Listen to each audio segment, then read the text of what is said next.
Hello सभी viewers का हमारे चैनल में स्वागत है। आज हम लोग सर्वोच्च न्यायालय से रिलेटेड जितने भी वस्तुनिष्ठ प्रश्न हैं उनका विस्तारपूर्वक हल देखेंगे। अगर इससे रिलेटेड आप थ्योरी का क्लास देखना चाहते हैं तो प्लेलिस्ट में जाकर वहां से देख सकते हैं। तो आइए सभी प्रश्नों का विस्तारपूर्वक हल देखेंगे ताकि इससे रिलेटेड अगर कुछ और भी प्रश्न पूछा जाए तो वो सभी प्रश्न हल हो सके।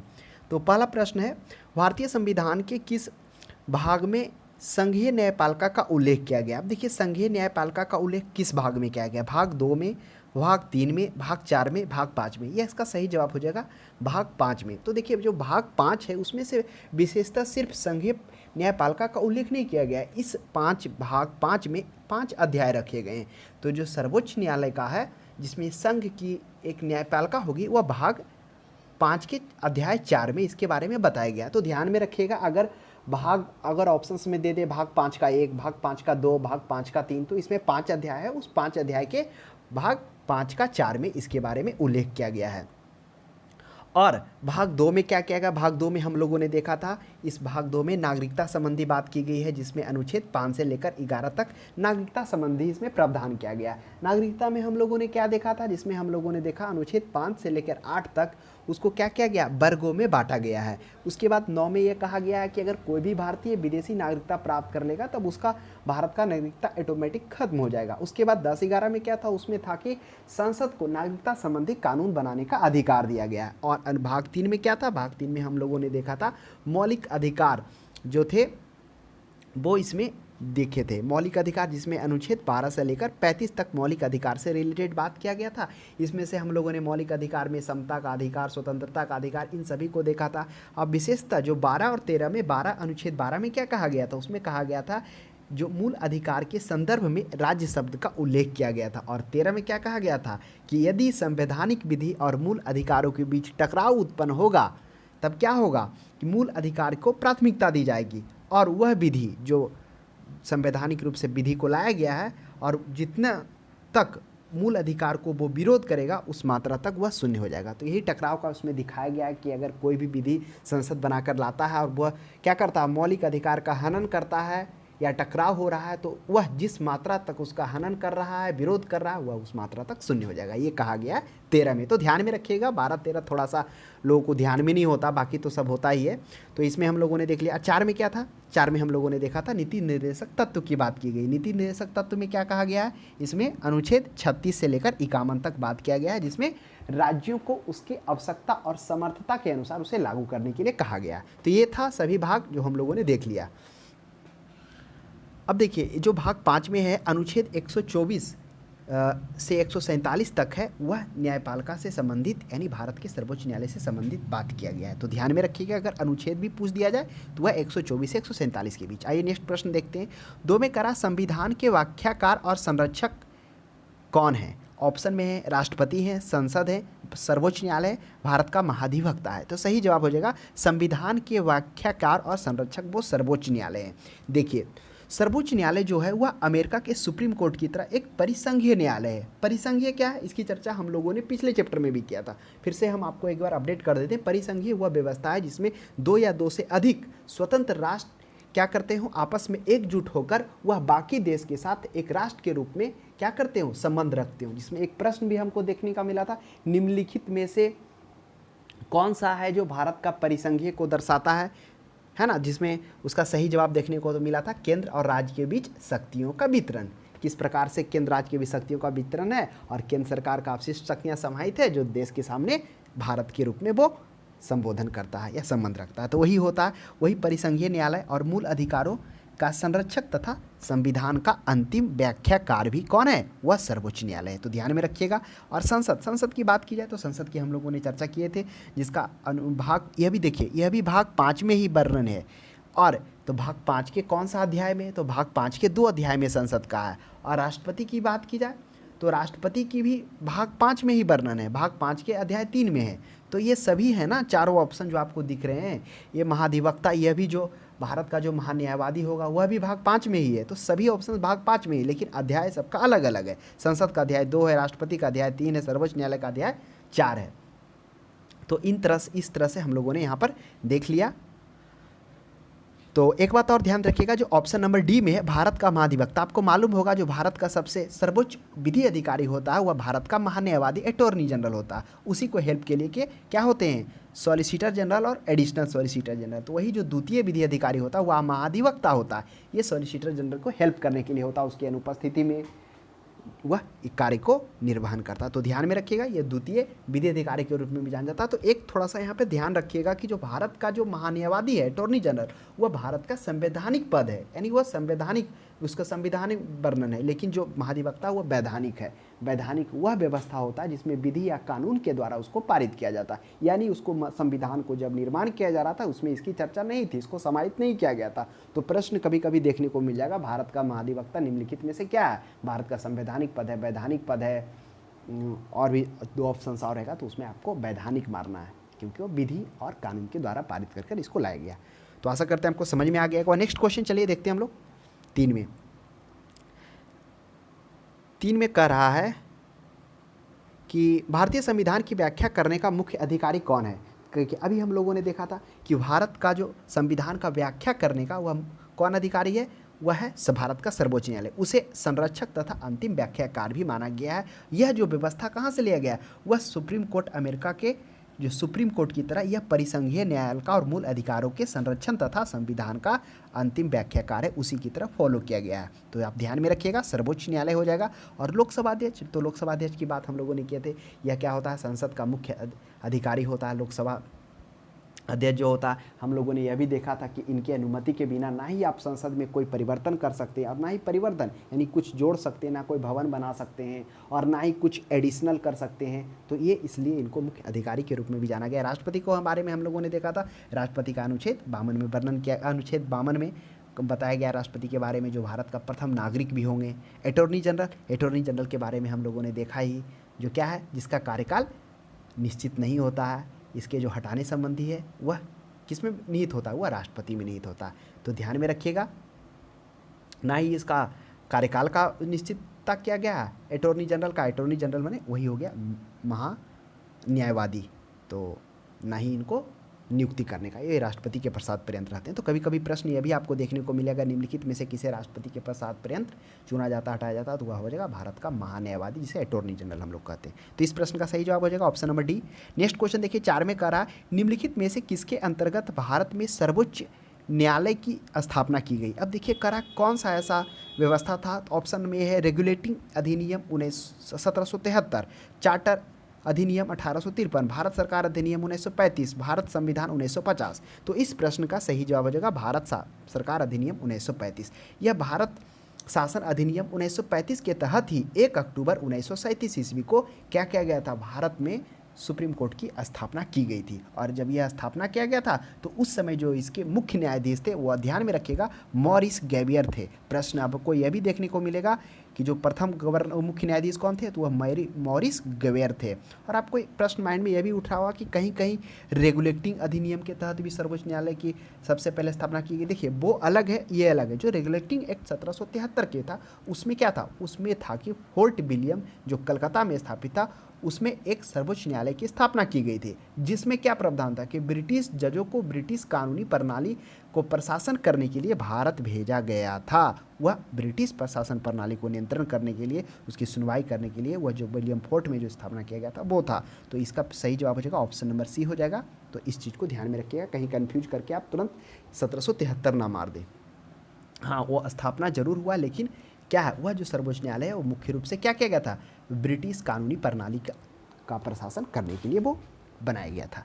नेक्स्ट देखिए 5 में कह रहा भारत का सर्वोच्च न्यायालय की स्थापना हुई थी। कह रहा भारत का सर्वोच्च न्यायालय की स्थापना कब हुई थी, 1950 के संसद के एक अधिनियम के द्वारा, भारतीय स्वाधीनता अधिनियम 1947 के अधीन, भारत सरकार अधिनियम 1935 के अधीन, भारत संविधान के द्वारा। अभी हम लोगों ने देखा था कि जो भारत का सर्वोच्च न्यायालय की स्थापना भारत शासन अधिनियम 1935 के तहत में होता है, जिसमें 1 अक्टूबर कब होता है, इस अधिनियम के तहत 1 अक्टूबर 1937 को होता है। और उसके जो मुख्य न्यायाधीश होते हैं कौन होते हैं, वो होते हैं मॉरिस गैवियर होते हैं। तो ध्यान में रखिएगा।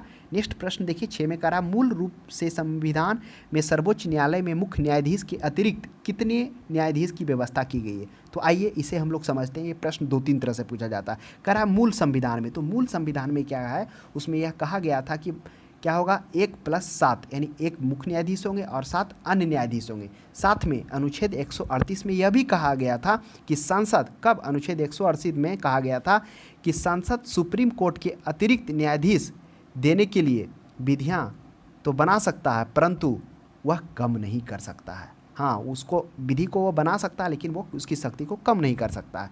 तो यह अधिकार उसको घटाने बढ़ाने का संसद को ही है। तो वह शुरू में जो मूल संविधान में कहा गया था कि जब तक इसमें बढ़ोतरी नहीं किया जाएगा तो एक मुख्य न्यायाधीश और 7 अन्य न्यायाधीश होंगे। तो मूल न्यायाधीश है तो एक मुख्य न्यायाधीश तो है तो अन्य 7 हो जाएगा। लेकिन धीरे धीरे बाद में यह देखने को मिला, जबकि 1900 उसके बाद 1956 में ये क्या हो गया था 1+10 अन्य न्यायाधीश। धीरे धीरे फिर 14 हुआ, फिर 18 हुआ, फिर 26 हुआ, फिर 31 हुआ। 31 कब हुआ? यह हुआ 2009 में। और अभी आप देखिएगा 2019 में यह हो गए 34, एक मुख्य न्यायाधीश और 33 अन्य न्यायाधीश। तो ध्यान में रखिएगा, हो सकता है लेटेस्ट प्रश्न में आपको पूछ दिया जाए कि भारत में मुख्य न्यायाधीश के अलावा अतिरिक्त कितने न्यायाधीश हैं। तो सही जवाब हो जाएगा 1+33, टोटल 34। नेक्स्ट देखिए 7 में कह रहा वर्तमान में सर्वोच्च न्यायालय के मुख्य न्यायाधीश के अतिरिक्त कितने न्यायाधीश का प्रावधान किया गया है? 20, 22, 25, 30। अब बताइए यह क्या पूछना चाह रहा है?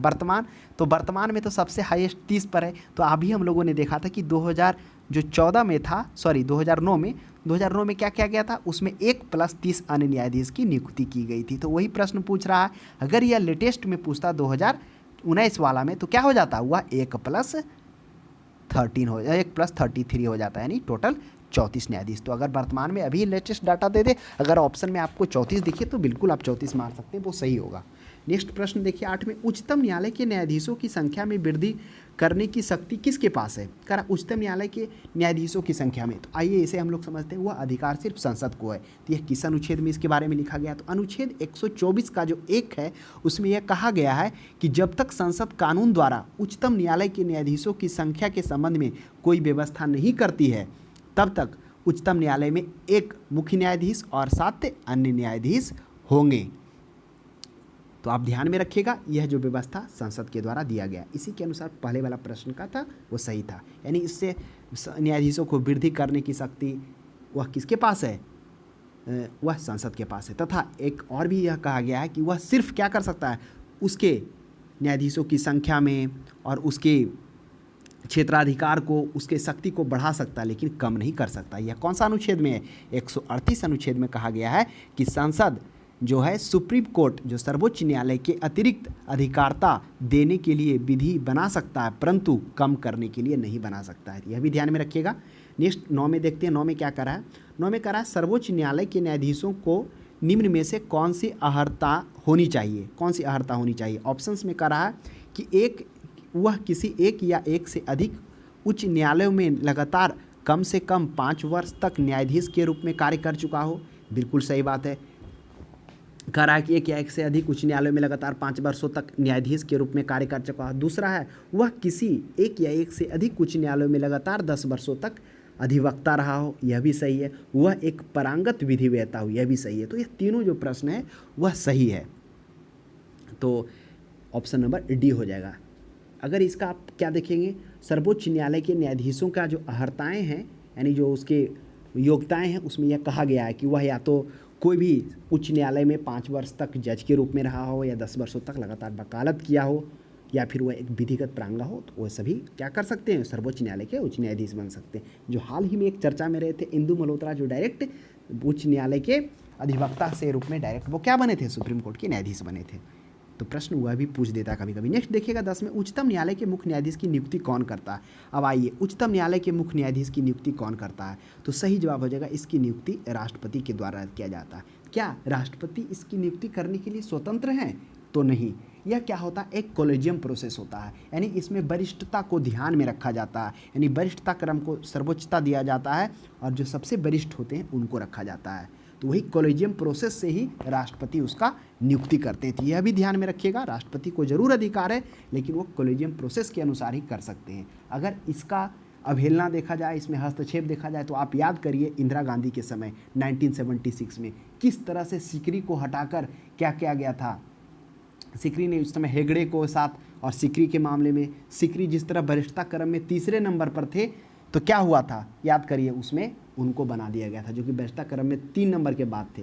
तो ये इंदिरा गांधी उस समय कुछ अपने अनुसार बदलाव करना चाहती है, तो ऐसा वहाँ पर देखने को मिला था कि वरिष्ठता क्रम को दरकिनार किया गया। तो प्रश्न वो भी पूछता है, एच.एम. सीकरी और हेगड़े के बारे में, ये दोनों को वरिष्ठता को ध्यान में दरकिनार कर बनाया गया था। नेक्स्ट देखिए 11 में, भारतीय उच्चतम न्यायालय के न्यायाधीशों की नियुक्ति कौन करता है? राष्ट्रपति करता है, मुख्य न्यायाधीश करता है, प्रधानमंत्री करता है। तो भारत के उच्चतम न्यायालय के न्यायाधीशों की नियुक्ति कौन करता है? तो वह राष्ट्रपति ही करता है। लेकिन किस प्रोसेस से करता है? वह करता है ये सर्वोच्च न्यायालय, उसे वही कोलेजियम प्रोसेस उसमें होता है, तो ध्यान में रखिएगा। तो अनुच्छेद 124 के 2 में कहा गया है कि भारत के राष्ट्रपति को उच्चतम न्यायालय एवं उच्च न्यायालय में न्यायाधीशों की नियुक्ति का अधिकार प्रदान है। कौन सा? अनुच्छेद 124 का 2 में, कि वह सर्वोच्च न्यायालय तथा उच्च न्यायालय के न्यायाधीशों की नियुक्ति का अधिकार प्रदान करते हैं, किया गया है। और यह जो है वह वरिष्ठता को ध्यान में रखते हुए किया जाता है, जिसकी चर्चा हम लोगों ने अभी की है। नेक्स्ट क्वेश्चन देखिए 12 में, भारत के कार्यवाहक मुख्य न्यायाधीश की नियुक्ति कौन करता है? बताइए कार्यवाहक, ये कार्यवाहक क्या होता है? तो आइए इसे हम लोग समझते हैं थोड़ा। ये जो कार्यवाहक न्यायाधीश हैं, इसकी चर्चा अनुच्छेद 126 में की गई है। अनुच्छेद 126 के अनुसार कहा गया है कि जब तक भारत के मुख्य न्यायाधीश का एक पद रिक्त हो अथवा अनुपस्थिति हो या अन्य कारणों से वह कर्तव्यों का पालन करने में समर्थ नहीं हो, तब सर्वोच्च न्यायालय के अन्य न्यायाधीश में से, जो भी सर्वोच्च न्यायालय के जो अन्य न्यायाधीश हैं उसमें से एक न्यायाधीश जिसे राष्ट्रपति इस प्रयोजन हेतु नियुक्त कर सकते हैं, वही कार्यवाहक के रूप में कार्य करता, वो सभी शक्तियाँ उसमें समाहित होती है। तो भारत के मुख्य न्यायाधीश के परामर्श से राष्ट्रपति द्वारा, राष्ट्रपति के पूर्व स्वीकृति से भारत के मुख्य न्यायाधीश द्वारा, तो भारत के मुख्य न्यायाधीश के परामर्श से राष्ट्रपति के द्वारा। तो क्या हो जाएगा? ऑप्शन नंबर इसका डी सही जवाब हो जाएगा। अच्छा, ये क्या कर रहा है ना, कार्यवाहक राष्ट्रपति नियुक्ति तो नहीं है, जब मुख्य न्यायाधीश इसमें नहीं है तो डायरेक्ट यहाँ पर क्या करा, भारत के मुख्य न्यायाधीश के परामर्श से राष्ट्रपति द्वारा नहीं, वो डायरेक्ट क्या कर सकते हैं, वो राष्ट्रपति कर सकते हैं कार्यवाहक राष्ट्रपति को करने के लिए। तो आप ध्यान में रखिएगा, वो राष्ट्रपति इसके लिए स्वतंत्र है। नेक्स्ट क्वेश्चन देखिएगा। हाँ, तदर्थ न्यायालय में और जो अलग हैं, जैसे कार्यवाहक मुख्य न्यायाधीश हो गया, एक तदर्थ न्यायाधीश हो गया, उसकी भी चर्चा हम लोग करेंगे। लेकिन जब कार्यवाहक मुख्य न्यायाधीश हैं, अगर देखिए ऑप्शन में है राष्ट्रपति भी है, भारत के मुख्य न्यायाधीश के परामर्श से भी राष्ट्रपति है, तो इस प्रश्न का सही जवाब सी ही होगा। क्योंकि इसमें क्या होता है, वह स्पष्ट रूप से क्या होते हैं, सर्वोच्च न्यायालय के अन्य न्यायाधीश में से एक न्यायाधीश जिसे वह राष्ट्रपति इस प्रयोजन हेतु नियुक्त कर सकते हैं मुख्य न्यायाधीश की नियुक्ति के लिए। ठीक है, क्योंकि कार्यवाहक मुख्य न्यायाधीश है, तो क्योंकि मुख्य न्यायाधीश है ही नहीं तो फिर परामर्श वापस से लेंगे। एक प्रेजेंस ऑफ माइंड्स की भी यहाँ पर जरूरत होगी, तो आप सही जवाब सी मार लेंगे। नेक्स्ट देखिए 13 में कह रहा है कि राष्ट्रपति सर्वोच्च न्यायालय के अन्य न्यायाधीश की नियुक्ति में से किससे परामर्श करते हैं? अब देखिए कह रहा सर्वोच्च न्यायालय के अन्य न्यायाधीश। हाँ, अगर सर्वोच्च न्यायालय के अन्य न्यायाधीश की बात की जाए तब उसमें क्या होता है, राष्ट्रपति को सर्वोच्च न्यायालय के मुख्य न्यायाधीश से सजेशन की जरूरत होती है, तथा उसमें कोलेजियम प्रोसेस जो बना हुआ वरिष्ठता को ध्यान में रख के बनाया जाता है, वो तो बिल्कुल ध्यान में रखा जाता है। तो ऑप्शन में सर्वोच्च न्यायालय के मुख्य न्यायाधीश से उच्च न्यायालय के मुख्य न्यायाधीश, तो उच्च न्यायालय की तो चर्चा ही नहीं होगी। भारत के महान्यायवादी, भारत के विधि मंत्री, ये तीनों ऑप्शन नहीं होगा। सिर्फ होगा कि सर्वोच्च न्यायालय के अन्य न्यायाधीश, तब हो जाएगा भारत के मुख्य न्यायाधीश। अगर यही प्रश्न पूछ दिया जाएगा क्या कार्यवाहक मुख्य न्यायाधीश, अगर कार्यवाहक मुख्य न्यायाधीश के रूप में होगा तो वह राष्ट्रपति स्वतंत्र हैं, वह न्यायाधीशों में से किसी एक न्यायाधीश को कार्यवाहक के रूप में ग्रहण करने। कार्यवाहक कब बना सकते हैं, जब मुख्य न्यायाधीश कार्य करने में असमर्थ हो, अनुपस्थित हो, इन परिस्थितियों में पद रिक्त हो, तब वो कार्यवाहक के रूप में कर सकते हैं राष्ट्रपति। नेक्स्ट 14 में देखिए, सर्वोच्च न्यायालय में तदर्थ न्यायाधीशों की नियुक्ति किस देश की न्याय प्रणाली से प्रेरित है? बहुत ही अच्छा प्रश्न है। करा तदर्थ न्यायालय। अब हम लोग थोड़ा समझते हैं ये तदर्थ न्यायाधीश क्या होते हैं। देखिए ये तदर्थ न्यायाधीश क्या होते हैं, संविधान के अनुच्छेद 127, अगर 127 की बात की जाए तो उसमें तदर्थ न्यायाधीशों के विषय में प्रावधान किया गया है। क्या है कि यदि सर्वोच्च न्यायालय में सत्र आयोजित करने अथवा चालू रखने के लिए जो गण पूर्ति ना हो, तो मुख्य न्यायाधीशों को राष्ट्रपति की पूर्व सहमति से तदर्थ न्यायाधीश की नियुक्ति कर सकते हैं। तो आप यही चीज़ समझिए कि तदर्थ न्यायाधीश को तब नियुक्त किया जाता है जब क्या हो, सेशन चालू हो, और उस सेशन जब चालू किया जाता हो तो गण पूर्ति क्या होता है, इसकी चर्चा संसद में भी हुई है कि अगर संसद को चलने के लिए एक मिनिमम सदस्य की आवश्यकता होती है, जो उतना होना ही होना चाहिए, तभी संसद चलेगा। तो उसी प्रकार सुप्रीम कोर्ट में सत्र को चालू करने के लिए, स्टार्ट करने के लिए, आयोजित करने के लिए एक मिनिमम क्राइटेरिया होता है कि उतना न्यायाधीश होना चाहिए। उस परिस्थिति में अगर गण पूर्ति के लिए नहीं हो, तब क्या कर सकते हो, तब जो मुख्य न्यायाधीश है वह राष्ट्रपति के पूर्व सहमति से तदर्थ न्यायाधीश की नियुक्ति कर सकता है। और यह कहाँ से प्रेरित है? यह प्रेरित है फ्रांस के न्याय प्रणाली से। तो यह भी ध्यान में रखिएगा। यह भी हम लोगों ने समझ लिया तदर्थ न्यायाधीश क्या होते हैं, उनकी नियुक्ति किस प्रकार की जाती है और किस परिस्थिति में उन्हें नियुक्त किया जाता है। तो डी हो जाएगा। नेक्स्ट देखिए 15 में कह रहा है कि भारतीय संविधान में तदर्थ न्यायाधीश की नियुक्ति का प्रावधान है। तो बताइए भारतीय न्यायाधीश में तदर्थ नियुक्ति का प्रावधान क्या है? सर्वोच्च न्यायालय में, उच्च न्यायालय में, जनपथ में, इनमें से कोई नहीं। तो सही जवाब क्या हो जाएगा? वह हो जाएगा ऑप्शन नंबर ए हो जाएगा। सिर्फ सर्वोच्च न्यायालय में एकदम स्पष्ट रूप से लिखा हुआ है कि केवल सर्वोच्च न्यायालय में ही तदर्थ न्यायाधीशों की नियुक्ति की जा सकती है। 16 में देखिए, 16 में कह रहा सर्वोच्च न्यायालय में तदर्थ न्यायाधीश की नियुक्ति होती है जब, कह रहा किस परिस्थिति में होता है। अभी हम लोगों ने देखा कि तदर्थ न्यायाधीश की नियुक्ति कब होती है? जब सुप्रीम कोर्ट में, सर्वोच्च न्यायालय में सत्र शुरू किया जाता हो, आयोजित किया जाता हो, तब गणपूर्ति हेतु आवश्यक न्यायाधीश नहीं होते हैं। तो उस परिस्थिति में क्या किया जाता है? मुख्य न्यायाधीश राष्ट्रपति के पूर्व सहमति से तदर्थ न्यायाधीश की नियुक्ति करती है। और तदर्थ न्यायाधीश के रूप में किसको चुना जाता है? वह किसी मुख्य उच्च न्यायालय यानी सुप्रीम कोर्ट, हाई कोर्ट, उच्च न्यायालय के ऐसे न्यायाधीश को नियुक्त किया जाता है जो क्या हो, सुप्रीम कोर्ट के न्यायाधीश बनने के लिए योग्य हो। और इस नियुक्ति के संबंध में उस जिनको नियुक्त किया जा रहा है उस मुख्य न्यायाधीश से भी परामर्श करना आवश्यक होता है। तो हम लोगों ने समझ लिया कि तदर्थ न्यायाधीश क्या होता है। तदर्थ न्यायाधीश क्या होता है? जब गणपूर्ति के लिए, जब सर्वोच्च न्यायालय का कार्य आयोजित किया जाता हो, सत्र शुरू हुआ हो, तो गणपूर्ति के लिए क्या हो, आवश्यक जो न्यायाधीश हैं वो नहीं होते। तो उस परिस्थिति में सर्वोच्च न्यायालय के मुख्य न्यायाधीश राष्ट्रपति के पूर्व सहमति से वो क्या करते हैं? इसकी नियुक्ति करते हैं। और तदर्थ न्यायाधीश के रूप में किसी हाई कोर्ट के न्यायाधीश को चुना जाता है। ऐसे न्यायाधीश को नियुक्ति किया जाता है जो क्या हो, सुप्रीम कोर्ट में न्यायाधीश बनने योग्य हो। और इस नियुक्ति के संबंध में उस जिनको नियुक्त किया जा रहा है मुख्य न्यायाधीश से भी परामर्श करना आवश्यक होता है। तो ऑप्शन बताइए। कपितय न्यायाधीश के दीर्घकालीन अवकाश पे चले जाने पर अस्थायी नियुक्ति के कोई संबंध में न्यायालय के समक्ष लंबित वादों और साधारण विधि में न्यायालय के किसी सत्र के लिए न्यायाधीशों के कोरम की गणपूर्ति नहीं होता। तो इसी परिस्थिति में होता, न्यायालय में किसी सत्र के लिए न्यायाधीशों की कोरम यानी गणपूर्ति नहीं हो, उस परिस्थिति में सर्वोच्च न्यायालय में तदर्थ न्यायाधीश की नियुक्ति करती है। तो तदर्थ न्यायाधीश की नियुक्ति के बारे में अनुच्छेद 127 में बात किया गया है। और हम लोगों ने एक और देखा कार्यवाहक न्यायाधीश के बारे में अनुच्छेद 126 में बात किया गया है ना। तो थोड़ा ध्यान रखिएगा, कन्फ्यूज़ नहीं करना है, प्रश्न आपको देखने को मिलेगा ही।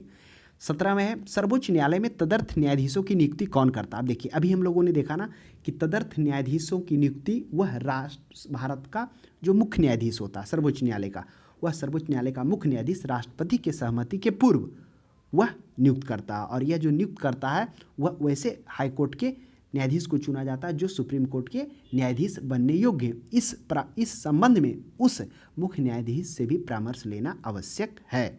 तो सर्वोच्च न्यायालय तदर्थ न्यायाधीश को नियुक्त कौन करता है? राष्ट्रपति करता है। सर्वोच्च न्यायालय के मुख्य न्यायाधीश के परामर्श से राष्ट्रपति करता है। सर्वोच्च न्यायालय के मुख्य न्यायाधीश राष्ट्रपति की अनुमति प्राप्त कर सर्वोच्च न्यायालय के मुख्य न्यायाधीश। ऑप्शन बी, और ध्यान को पढ़िए कौन, तो डी होया। क्यों? सर्वोच्च राष्ट्रपति की अनुमति से अधिकार है वह भारत के सर्वोच्च न्यायालय मुख्य न्यायाधीश। तो यानी 17 का हो जाएगा ऑप्शन नंबर डी हो जाएगा। तो अगर आपको अच्छा से समझे हुए हो तो प्रश्न गलत नहीं होगा। लेकिन देखिए अगर सही से कॉन्सेप्ट नहीं पता हो तो आप गलत कर सकते हैं, क्योंकि ऑप्शन भी क्लोज रहता है। 18 में सर्वोच्च न्यायालय में न्यायाधीश नियुक्ति होने के लिए व्यक्ति को कम से कम कितने वर्ष उच्च न्यायालय में एडवोकेट होना चाहिए। तो आइए सर्वोच्च न्यायालय के न्यायाधीश के अर्हताएं के बारे में हम लोग जानते हैं। तो सर्वोच्च न्यायालय की जो न्यायाधीश की नियुक्ति के संबंध में जिनकी योग्यताएं हैं, पहला वो क्या हो, 10 वर्ष तक वकालत के रूप में हाईकोर्ट में काम कर चुका हो। उसके बाद हम लोगों ने देखा 5 वर्ष तक वो जज के रूप में काम कर, या फिर वो प्रांगत विधिवेता हो। तो इन तीनों परिस्थितियों में उन्हें क्या किया जा सकता है? वह सर्वोच्च न्यायालय के न्यायाधीश बनने योग्य हों। तो उच्च न्यायालय में एडवोकेट कितने? 10 वर्ष तक होना चाहिए। अगर एडवोकेट नहीं होता तो जज के रूप में 5 वर्ष तक होना चाहिए। नेक्स्ट क्वेश्चन देखिए 9 में कह रहा है 19 में उच्चतम न्यायालय के मुख्य न्यायाधीश कितने वर्ष की आयु तक पदधारी रहते हैं। तो यह जो है कितने वर्ष तक है? वह 65 वर्ष तक है। हाँ, इसमें एक ध्यान में रखिएगा, इसमें मैक्सिमम 5 वर्ष या 65 नहीं है, ओनली 65 है। चाहे वो 65 चाहे 60 साल में बन जाइए, यह डिपेंड्स करता है वहाँ प्रोसेस पर, है ना। तो आपको आगे आपको देखने को मिलेगा निम्नलिखित में से कौन से ऐसे न्यायाधीश थे जिनका लंबा कार्यकाल था। तो 60 वर्ष समथिंग था, जो आगे हम लोग देखेंगे, है ना। तो 65 वर्ष सही जवाब हो जाएगा। 20 में देखिए उच्चतम न्यायालय के न्यायाधीशों की सेवानिवृत्ति की आयु क्या है। तो उच्चतम न्यायालय के न्यायाधीशों की सेवानिवृत्ति की आयु वो है 65 वर्ष है। तो ध्यान में रखिएगा कितना है? 65 वर्ष। और आपको एक और हम आपको बता दें बात कि जो एक अनुच्छेद 128 में, आपको मालूम है अनुच्छेद 128 में यह प्रावधान है कि सर्वोच्च न्यायालय के मुख्य न्यायाधीश राष्ट्रपति की पूर्व सहमति से सर्वोच्च न्यायालय तथा उच्च न्यायालय के सेवानिवृत्त न्यायाधीशों से सर्वोच्च न्यायालय में बैठने या कार्य करने का अनुरोध कर सकता है। तो प्रावधान है ऐसे। तो आपको ये मालूम होगा कि जो सर्वोच्च न्यायालय के न्यायाधीश होंगे, अगर वो पद से रिटायर सेवानिवृत्त हो जाते हैं तो वह किसी अन्य कोर्ट में जाकर वकालत या नहीं कर सकते हैं। नेक्स्ट देखिए 21 में, लेकिन विशेष परिस्थिति में सुप्रीम कोर्ट के न्यायाधीश अगर राष्ट्रपति की सहमति से चाहे तो वो कार्य करने के लिए उनको अनुरोध कर सकता है। वो सभी उनको वेतन भत्ताएं दिए जाएंगे जो उसके लिए उपयुक्त है। 21 में देखिए, सर्वोच्च न्यायालय के न्यायाधीश कितनी आयु तक कार्यरत रहते हैं। तो सर्वोच्च न्यायालय के न्यायाधीश 56, 60, 58, तो इसमें से तो कोई ऑप्शन नहीं है, क्योंकि सर्वोच्च न्यायालय के न्यायाधीश वह 65 वर्ष की आयु तक कार्यरत रहते हैं। तो ऑप्शन 65 होगा, डी, ऑप्शन नंबर डी हो जाएगा। 22 में देखिए, सर्वोच्च न्यायालय के न्यायाधीशों को उसके पद से केवल किन प्रमाणित आधारों पर हटाया जा सकता है। अब चलिए थोड़ा सा हम लोग जानते हैं कि सर्वोच्च न्यायालय को हटाने संबंधी क्या क्या प्रावधान है, किस परिस्थिति में हटाया जाता है। तो देखिए, सर्वोच्च न्यायालय के न्यायाधीश को हटाने संबंधी जो प्रक्रिया, ये राष्ट्रपति को महाभियोग जैसा प्रक्रिया अपनाया जाता है, वही प्रक्रिया इन पर अपनाया जाता है। लेकिन आपको इसमें ध्यान देना होगा, इसमें विशेष बहुमत होता है, यानी कुल मतों की संख्या तथा उपस्थित और मत देने वाले संख्यों का 2/3 होना चाहिए। लेकिन राष्ट्रपति के लिए विशिष्ट बहुमत ओनली कुल सदस्यों का 2/3 होना चाहिए। ये बारीकी अंतर है जो प्रश्न में देता है। तो वह क्या होना, इसमें क्या होता है, इसमें क्या होता है कि जो महाभियोग लगा है उस पर क्या होना चाहिए, साबित कदाचार, अगर साबित कदाचार और समर्थता में वो साबित हो जाते हैं तब उनको विशेष बहुमत द्वारा संसद में हटाया जा सकता है। तो उपरोक्त में से दोनों हो जाएगा, साबित कदाचार और असमर्थता, इनके आधार पर वो हटाए जाते हैं। प्रोसेस क्या है थोड़ा सा देखिए, समझ लीजिए। क्या है कि न्यायाधीश पर दुर्व्यवहार अथवा अक्षमता साबित कदाचार को दोष सिद्ध हो जाता है, तो उस परिस्थिति में उन्हें पदमुक्त या महाभियोग की प्रक्रिया अपनाई जा सकती है। प्रक्रिया का जो प्रोसेस है कुछ इस प्रकार है। अगर पहले लोकसभा में आ रहा हो तब उससे कम से कम 100 सदस्यों का संबोधन प्रस्ताव आवश्यक है। अगर राज्यसभा में लाया जा रहा हो तो कम से कम 50 सदस्यों का संबोधन का एक प्रस्ताव वो लोकसभा को दिया जाएगा तो लोकसभा दे, राज्यसभा में लाया जाएगा तो सभापति को देना आवश्यक है। उसके बाद क्या किया जाएगा, एक समिति का गठन होगा। उस समिति में 3 सदस्य होंगे जो इसकी जांच करेंगे। जो उन पर कदाचार असमर्थता का जो आरोप लगा है, वह समिति में 2 क्या होंगे, उच्च न्यायालय के न्यायाधीश होंगे और एक प्रख्यात विधिवेत्ता होंगे। 3 व्यक्ति का कमेटी बैठेगा, वह कमेटी इसकी जाँच करेंगे। उसके बाद साबित कदाचार या असमर्थता के आधार पर सदन में विशेष बहुमत के द्वारा, विशेष बहुमत मतलब क्या हो गया, उपस्थित तथा कुल बहुमत की संख्या तथा मत देने वालों की संख्या का 2/3 होगा, तब वह पास हो जाएगा। तो ऑप्शन नंबर सी हो जाएगा। नेक्स्ट देखिए 23 में, सर्वोच्च न्यायालय के न्यायाधीश को कदाचार और असमर्थता के प्रमाणित आधारों पर संसद किस तरह महाभियोग का प्रस्ताव पारित कर सकती है। ऑप्शन 1 में है कि संसद के दोनों सदनों अलग अलग कुल सदस्यों का बहुमत प्रस्ताव कर, देखिए ऑप्शन में करा है सिर्फ अलग अलग कुल सदस्यों का बहुमत, लेकिन आपको ध्यान में होगा अलग अलग अपने कुल सदस्यों के बहुमत के साथ साथ एवं तथा क्या हो, उपस्थित एवं मतदान करने वालों का 2/3 होना चाहिए। तो ऑप्शन 1 तो गलत हो गया, 2 में पढ़ते हैं हम लोग। 2 में करा संसद के दोनों सदनों का अलग अलग कुल उपस्थित सदस्यों का बहुमत प्रस्ताव। तो सिर्फ कुल उपस्थित सदस्यों का बहुमत प्रस्ताव नहीं, कुल उपस्थित सदस्यों का संख्या, उपस्थित एवं मतदान करने वाले का 2/3 होना चाहिए। तो ऑप्शन बी भी रिमूव हो गया। सी में आइए देखते हैं। सी में करा संसद के दोनों सदनों द्वारा अलग अलग, बिल्कुल सही बात है, संसद के दोनों सदनों द्वारा अलग अलग कुल सदस्यों की संख्या, बहुमत तथा बहुमत भी है, कुल सदस्यों की संख्या के बहुमत, उपस्थित एवं मतदान करने वाले सदस्यों का 2/3, यानी उपस्थित और मतदान करने वाले को 2/3 और दोनों सदन में अलग अलग। जिस तरह से हम लोगों ने देखा लोकसभा में प्रस्ताव को लाने के लिए कितने व्यक्तियों का संबोधित करने का है, वह 100 है, और राज्यसभा में लाने के लिए 50 व्यक्तियों का होना चाहिए। तो ये भी प्रावधान है। तो क्या जो ऑप्शन नंबर सी इसका पर्याप्त हो जाएगा। ए में क्या गलती था, उसमें क्या नहीं लिखा था, उपस्थित एवं मतदान करने वाले संख्या को छोड़े हुए थे। और डी में क्या है, कुल बहुमत और मतदान करने वालों को नहीं लिखा, चर्चा नहीं हुआ था, इसलिए 1 और 2 गलत हो गया और 3 सही हुआ। नेक्स्ट देखिए 24 में कह रहा है, सर्वोच्च न्यायालय के न्यायाधीश के विरुद्ध महाभियोग का प्रस्ताव पारित हो जाने पर पदच्युत का आदेश कौन जारी करता है। सर्वोच्च न्यायालय के मुख्य न्यायाधीश, राष्ट्रपति, लोकसभा अध्यक्ष, मंत्रिपरिषद। तो सर्वोच्च न्यायालय के न्यायाधीश के विरुद्ध महाभियोग का प्रस्ताव पारित हो जाने पर वो पदच्युत का आदेश वो राष्ट्रपति के द्वारा जारी किया जाता है, क्योंकि यह एक सम्मानजनक पद होता है। इसके कारण तो आप ध्यान में रखिएगा कि अगर बहुमत पारित हो जाता है, प्रस्ताव पारित हो जाता है, तो राष्ट्रपति इस संबंध में समावेदन प्रस्तुत किया जाता है राष्ट्रपति के द्वारा। अन्यथा तो बाकी पदों में आप देखते होंगे कि लोकसभा अध्यक्ष के द्वारा ही कर दिया जाता है, लेकिन न्यायाधीश में कौन जारी करते हैं, वो राष्ट्रपति जारी करते हैं। 25 में देखिए, सर्वोच्च न्यायालय के किस न्यायाधीश के विरुद्ध 11 मई 1993 को लोकसभा में लाया गया महाभियोग प्रस्ताव असफल रहा? आइए, यह भी बहुत ही अच्छा प्रश्न है। क्या थे? वह थे न्यायमूर्ति पी रामास्वामी। जो पी रामास्वामी, वह 92-93 में उनके विरुद्ध क्या किया गया था? महाभियोग लाया गया था। और आपको यह मतलब दुर्भाग्य कहिए या फिर जो भी कहिए भारत के लिए उस टाइम, और जो उन पर जो कदाचार लगता है, जो साबित कदाचार होता है, वह उसमें क्या हो जाते हैं? सफल भी जाते हैं, नहीं वो साबित हो जाता है कदाचार। लेकिन बाद में क्या होता है? जो प्रस्ताव दल होते हैं, जो सरकार का दल होते हैं, वो अपना प्रस्ताव को वापस ले जाता है, जिसके कारण वो प्रक्रिया नहीं हो पाता है। और अभी तक भारत का सौभाग्य है कि अभी तक कोई भी ऐसा न्यायाधीश नहीं है जिन पर क्या महाभियोग के द्वारा उन्हें हटाया गया है। तो ध्यान में रखिएगा, वो पी रामास्वामी थे। और एक और आपको नॉलेज के अनुसार बता दें, एक हाईकोर्ट के भी थे, वो कलकत्ता के हाईकोर्ट के थे, है ना। उनके विरुद्ध भी क्या किया गया था?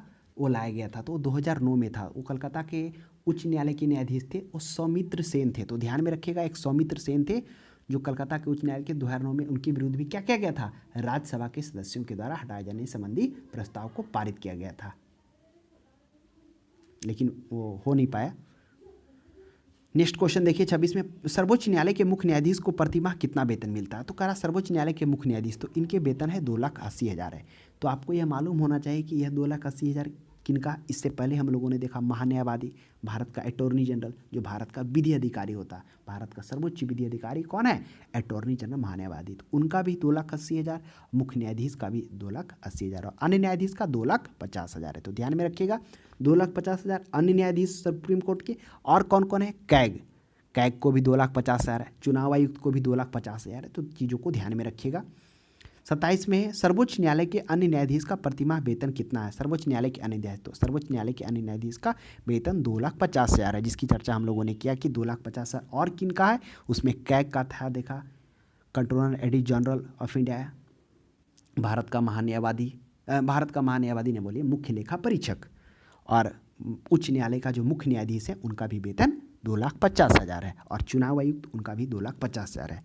तो इस तरह से हम लोगों ने सर्वोच्च न्यायालय से संबंधित कुछ प्रश्नों को देखा। बाकी हम लोग अगले चैप्टर में नेक्स्ट बाकी कुछ जो प्रश्न बच गए उनका विस्तारपूर्वक हल देखेंगे। तो आज के लिए इतना ही। आपको यह टॉपिक कैसा लगा तो कमेंट बॉक्स में ज़रूर बताएं। तब तक हमारे क्लास को देखने के लिए धन्यवाद।